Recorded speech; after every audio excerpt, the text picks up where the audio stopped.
दिवाली में पटाखों के आतिशबाजी तो आपने जरूर देखी होगी, जो एक सच में कमाल के एक्सपीरियंस होते हैं। और शायद आप सब ने पटाखे फोड़कर खूब मजे भी किए होंगे।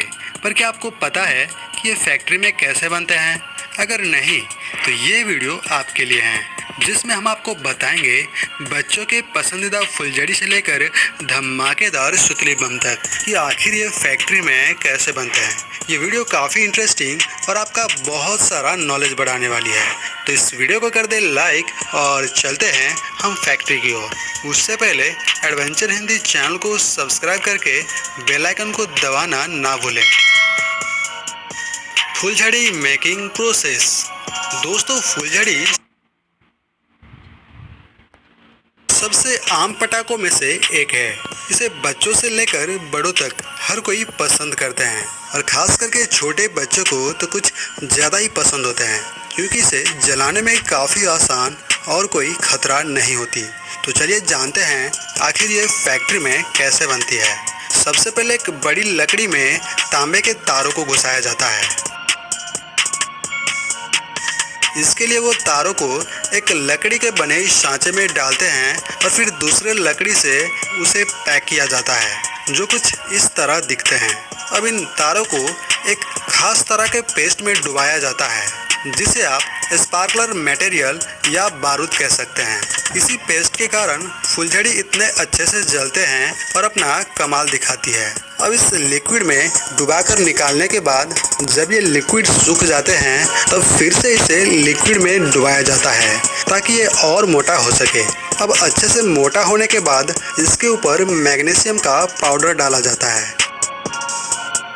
ये वही पाउडर है जो जलने के बाद कुछ इस तरह दिखते हैं। बाद में पेस्ट पाउडर के साथ चिपक कर सूख जाती है और इसे सूखने के लिए कम से कम 2 से 3 दिन का समय लगता है। अब फुलझड़ी अच्छे से सूखने के बाद इसे निकालकर एक जगह पर इकट्ठा किया जाता है। इसके साइज कुछ सेंटीमीटर से लेकर 1 फुट तक हो सकती है। बाद में इन्हें गिनकर कार्डबोर्ड के बक्स में पैक किया जाता है। और ये देखिए, आपका फुलझड़ी बनकर तैयार है। लाल पटाखे। दोस्तों, पटाखों में किंग लाल पटाखे को शायद ही ऐसा कोई होगा जिसने ना फोड़ा हो। मार्केट में सबसे ज़्यादा डिमांड में रहने वाली है पटाखे। छोटे पैकेट से लेकर बड़े रोल तक हर एक साइज और अलग अलग रेंज में आते हैं, जो काफ़ी सस्ती भी होती है। तो चलिए देखते हैं आखिर ये कैसे बनते हैं। सबसे पहले बड़े बड़े लाल पेपर को इस कटर मशीन में डाला जाता है। फिर ये मशीन इसे गोल गोल रोल में कन्वर्ट कर देती है।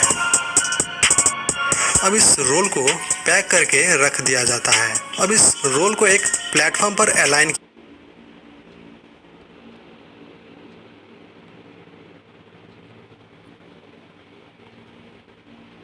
किया जाता है। फिर इस मशीन के मदद से लंबे लंबे पेपर ट्यूब को छोटे छोटे हिस्सों में काटा जाता है। फिर इस छोटे हिस्सों को चौकोने ट्रे में पैक किया जाता है। फिर इस मशीन के मदद से इस ट्यूब के बटन वाली ईड्स को सील कर देते हैं।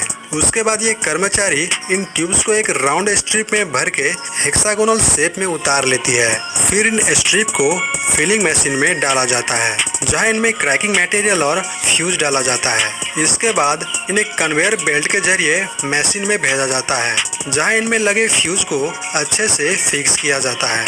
अब इनके लड़े बनाकर बड़े रोल में पैक किया जाता है। फिर इन्हें मार्केट में भेज देते हैं। अभी जो प्रोसेस आपने देखी है, ये चाइना जैसे देशों में मशीन से बनते हैं, पर ये सारे प्रोसेस हमारे भारत में हाथों से ही किया जाता है। पेपर कटिंग से लेकर रोलिंग और इनके ट्यूब्स बनाने का काम पूरे हाथों से किया जाता है। पेपर के इन लंबे ट्यूब्स को छोटे छोटे हिस्सों में काटा जाता है। फिर इन्हें एक राउंड फ्रेम में अलाइन किया जाता है। अब इस राउंड फ्रेम के ऊपरी हिस्सों में टिश्यू पेपर को चिपकाया जाता है और नीचे गीले मिट्टी को डाला जाता है। इसी मिट्टी के कारण अंदर के बारूद बाहर नहीं निकलते, सूखने के बाद इन्हें अंदर लाया जाता है और इनमें टिश्यू पेपर वाले साइड से इन पर होल किया जाता है। फिर इनमें गन पाउडर यानी बारूद डाला जाता है और ये गन पाउडर डिसाइड करता है आखिर धमाका छोटा होगा या बड़ा। बारूद इसके अंदर जितना ज्यादा होगा धमाका उतना ही बड़ा होगा। इसके बाद ट्रिगर के लिए फ्यूज को तैयार किया जाता है। इन फ्यूज को बारूद के पेस्ट में डुबाया जाता है और इन्हें सुखाया जाता है। फिर इन्हें दोबारा बारूद के साथ इन फ्यूज में पेपर को चिपकाया जाता है। बाद में इन फ्यूज को छोटे छोटे पीस में काटा जाता है। फिर इन्हें हल्के बारूद के पेस्ट के साथ इन होल में गिराया जाता है। इस तरह फ्यूज को पटाखों में फिक्स करके इन्हें धूप में सूखने के लिए रखा जाता है। अब अच्छे से सूखने के बाद एक कर्मचारी इस मेटल फ्रेम को तोड़कर इन पटाखे को अलग कर लेते हैं। फिर अपने हाथों से इनके लड़े बनाकर पैक कर देते हैं और कुछ इस तरह लाल पटाखे बनकर तैयार हो जाते हैं। सुतली बम मेकिंग। दोस्तों, पटाखों में मशहूर सुतली बम के बारे में तो आपको पता ही होगा। ये उन बमों में से एक है जो फूटने के बाद काफी जोर का धमाका करते हैं और लगभग आप में से कई सारे लोगों ने इसे फोड़ा भी होगा। तो चलिए जानते हैं कि आखिर ये कैसे बनते हैं। सबसे पहले कार्डबोर्ड के इन बक्सों में बारूद को भरा जाता है। अब ये लोग इन बक्सों पर धागा लपेटते हैं जिसे हम सुतली कहते हैं, उसे लपेट देते हैं।